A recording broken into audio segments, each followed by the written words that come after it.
Good morning my dear friends.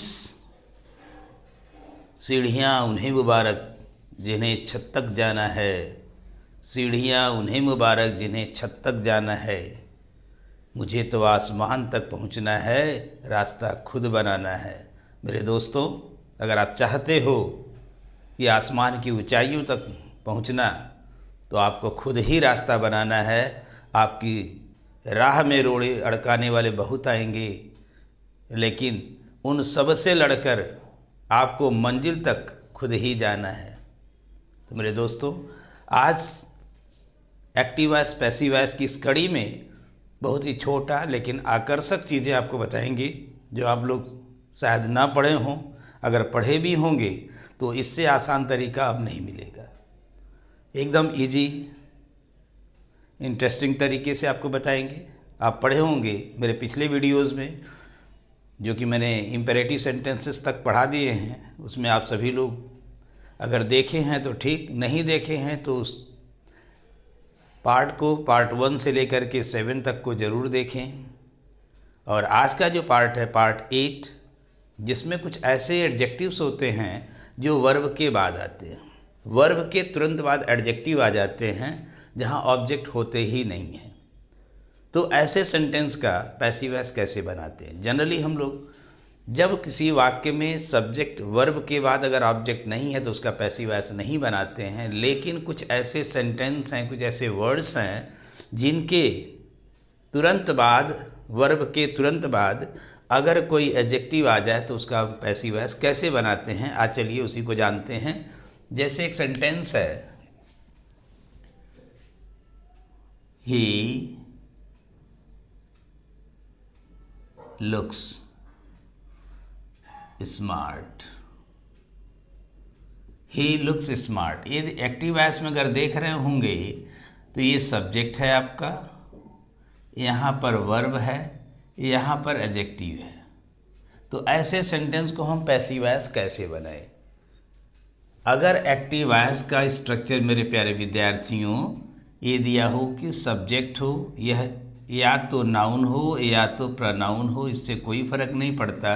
Subject में तो noun भी हो सकता है, सब्जेक्ट प्रोनाउन भी हो सकता है, इसके अलावा कुछ होता ही नहीं है। तो आप आराम से जानें कि यहाँ सब्जेक्ट होगा तो वह या तो नाउन होगा या तो प्रोनाउन होगा। इसके बाद यहाँ पर वर्ब आएगा। उस वर्ब के बाद अगर केवल एडजेक्टिव पर ही सेंटेंस रुक जाए तब आप इसे कैसे बनाएंगे? जैसे एक एग्जाम्पल आपके सामने, ही लुक्स स्मार्ट है। अगर हम दूसरा एग्जाम्पल और लेते हैं तो लिखेंगे दिस मैंगो टेस्ट स्वीट। अब देख रहे हो यहाँ पे टेस्ट है, इसके बाद स्वीट एडजेक्टिव है। तब हम इसको पैसिव वॉइस कैसे बनाएंगे? तो हम let's start some passive voice structure. चलते हैं इस पैसिव वॉइस स्ट्रक्चर की तरफ कि कैसे आपको किस रास्ते पर चलना है। क्योंकि अगर आसमान तक पहुंचना है तो उस रास्ते को खुद बनाना है। हमें छत पर नहीं जाना है, हमें तो आसमान में जाना है। तो उसी तरह से आप देखिए किस तरह आप इस स्ट्रक्चर को याद कर लें कि आप तुरंत जो है इसको कर लें। ये जो सब्जेक्ट है उसको एज इट इज़ लिख देंगे आप। सब्जेक्ट में कोई छेड़छाड़ नहीं। यहाँ नाउन है तो नाउन, प्रोनाउन है तो प्रोनाउन। उसके बाद आप तुरंत यहाँ पे टू बी लिखें। टू बी का मतलब is, am, are, was, were. To be का मतलब is, am, are, was, were. इसके बाद आपको वही एडजेक्टिव लिखना है जो एडजेक्टिव था यहाँ पे। सब्जेक्ट एज इट इज आप उतारेंगे। इसके बाद ये जो है एडजेक्टिव को यहाँ लाएंगे तो एडजेक्टिव के पहले हमेशा वर्ब टू बी ही आता है। फिर इसके तुरंत बाद आपको ये याद होना चाहिए व्हेन लगाना है, WHEN, व्हेन। फिर यहाँ पर प्रोनाउन। ये प्रोनाउन किसका होगा? यह प्रोनाउन किसका होगा? ये जो सब्जेक्ट है इसी का प्रोनाउन है। इसी सब्जेक्ट का प्रोनाउन लगाएंगे। उसी प्रोनाउन के तुरंत बाद आपको लिखना है हेल्पिंग वर्ब। ये जो हेल्पिंग वर्ब होगा इस वर्ब के फॉर्म पे, यहाँ जो टेस्ट है, लुक्स है, या टेस्टेड हो सकता है, लुक्ड हो सकता है, तो यानी जो भी यहाँ वर्ब आएगा उसके अनुसार आपको यहाँ पर हेल्पिंग वर्ब ले लेना है मेरे प्यारे बच्चों तुरंत। और जैसा कि पता है कि पैसिव वॉइस में हमेशा हम थर्ड फॉर्म लगाते हैं, कितने आसानी से कर जाएंगे। पहले एग्जाम्पल को पैसिव वॉइस में लेते हैं हम। ए, जो फर्स्ट ए है, सेकेंड ए है, तो दोनों के एक एक करके हम देखेंगे। ही लुक्स स्मार्ट, अब यहाँ पे ही इज स्मार्ट, एकदम सेम उसी पैटर्न पे आप चलिए। ही इज स्मार्ट, और यहाँ पे क्या है, व्हेन, और यहाँ पे प्रोनाउन ऑलरेडी दिया हुआ है ही, तो ही को लिख दीजिए, when he is looked. He is smart when he is looked. अब इसको चलते हैं, दिस मैंगो टेस्ट स्वीट, ये फर्स्ट है। सेकेंड हम कैसे करते हैं, दिस मैंगो को दिस मैंगो ही लिखेंगे, this mango is sweet, this mango is sweet. कब, व्हेन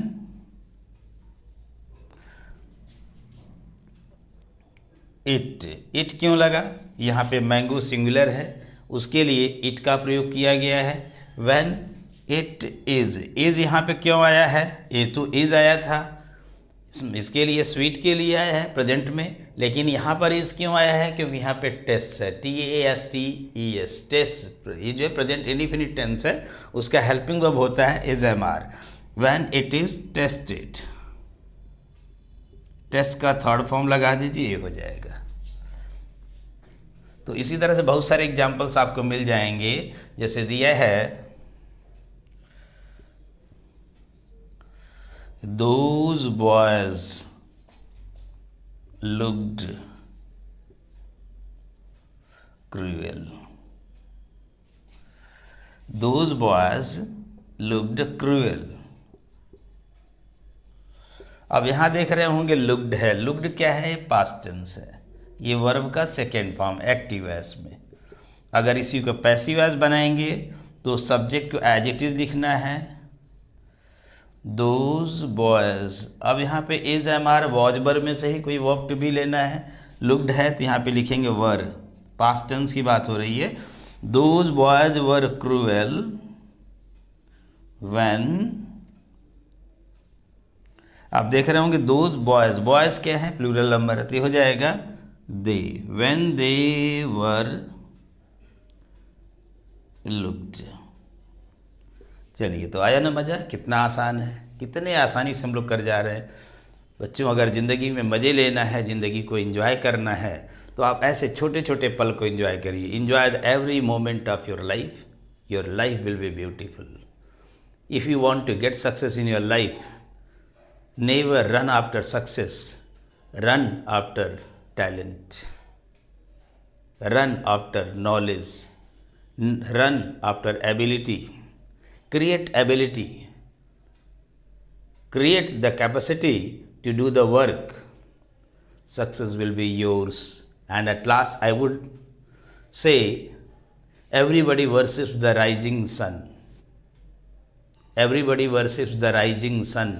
तो मेरे प्यारे बच्चों, आप उस सूरज की तरह रहो जो उगता हुआ रहता है, क्योंकि उगते सूरज को हर कोई सलाम करता है।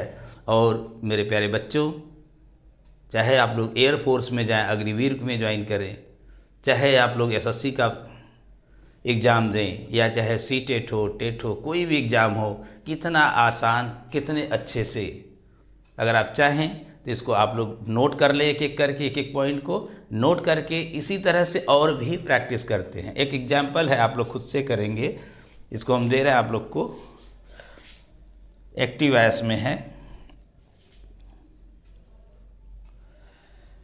Quinine test bitter, quinine test bitter, एक दिया है सेंटेंस क्विनाइन टेस्ट बिटर, तो इसको आप लोग कैसे करेंगे, आपको करना है। दूसरा दिया है द रोज स्मेल्स